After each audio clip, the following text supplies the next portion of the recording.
Hello and welcome back. In this video, we are going to learn about the data types in Java. As discussed in the previous video, the data types specify what kind of data we will store in a variable. You would usually see the word primitive added before data types. Wondering what are primitive data types? So the word primitive here means that these data types are predefined in Java language. Other than specifying what kind of data we will store, primitive data types also specify the size of the variable that it will take when we declare a variable of that particular data type. I will explain the concept of size in a short while, but before that, let's have a look at the 8 primitive data types available in Java. As you can see on the screen, we have the data type, the size that this data type will take, and the range of values that we can store in this data type variable. The first one is a byte type. Now, it is an integer data type, but only a limited number of integers can be stored. You can check the range, that is from -128 to 127. The size of this data type is 1 byte. Now, if you are confused what this size is 1 byte, then let me tell you. 1 byte is the amount of memory that is reserved for a variable. 1 byte is equal to 8 bits. What is a bit now? Bit is the binary digit, which is the smallest unit of data that a computer can process and store.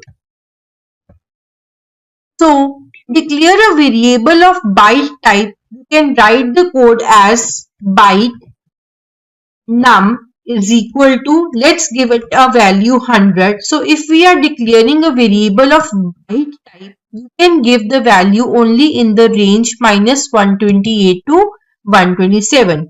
Let's try to print the statement. So here we will write System.out.println.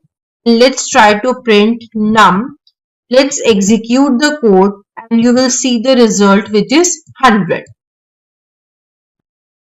Next data type is short, which is again kind of an integer data type, but with again a limited number of integers, that is from -32768 to 32767 can be stored.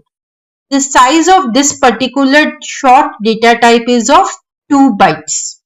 The next one is the integer data type, which we have already used, and the size of this byte is 4 bytes, and it can store a huge range of numbers. We can check the range over here.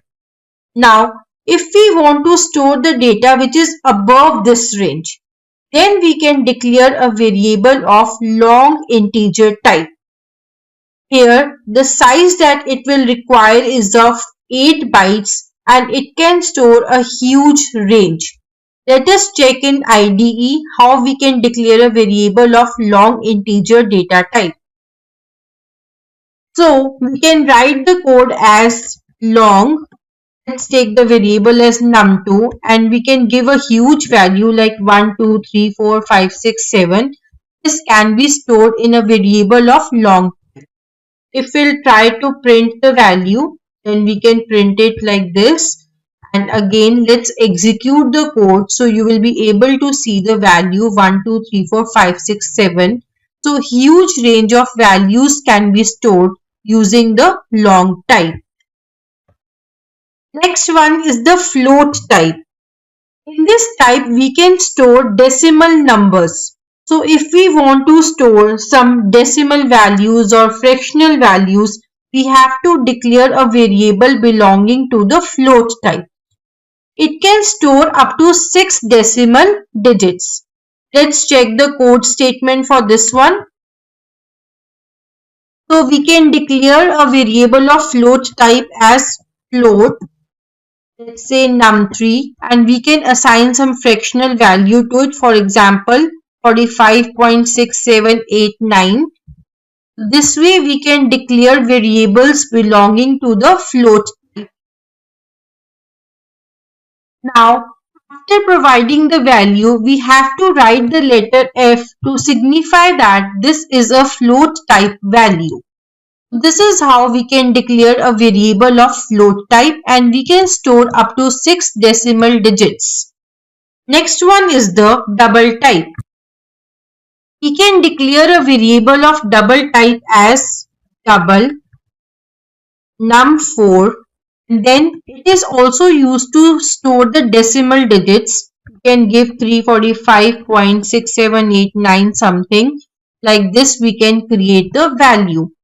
Now, if you are thinking what is the difference between double type and float type, since they both are storing the decimal digits. So the difference is that in double type, we can store up to 15 digits after decimal. In float type, we can store up to 6 digits after decimal.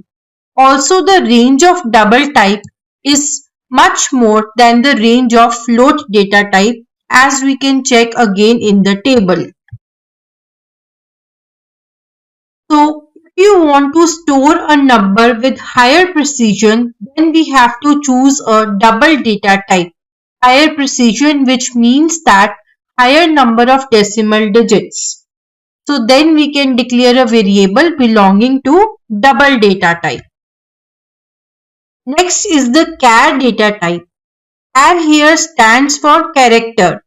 So char data type is used to store a single character. For example, we can declare a variable char c and give it a value, let's say x. So to store a single character, we have to enclose the character in single quotes. Now here, we can store any character, which can be an alphabet, any digit, or any special character.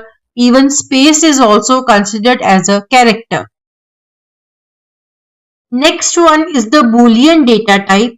As we have already discussed in the previous video, boolean data type can have only two values, which are either true or false. It occupies 1 byte of memory. We can declare a variable of boolean type as boolean bool is equal to true, or we can declare boolean bool2 is equal to false. So these were all the data types that are there in Java. I hope the concept of data types is now clear to you. In the next video, we will explore operators and expressions in Java.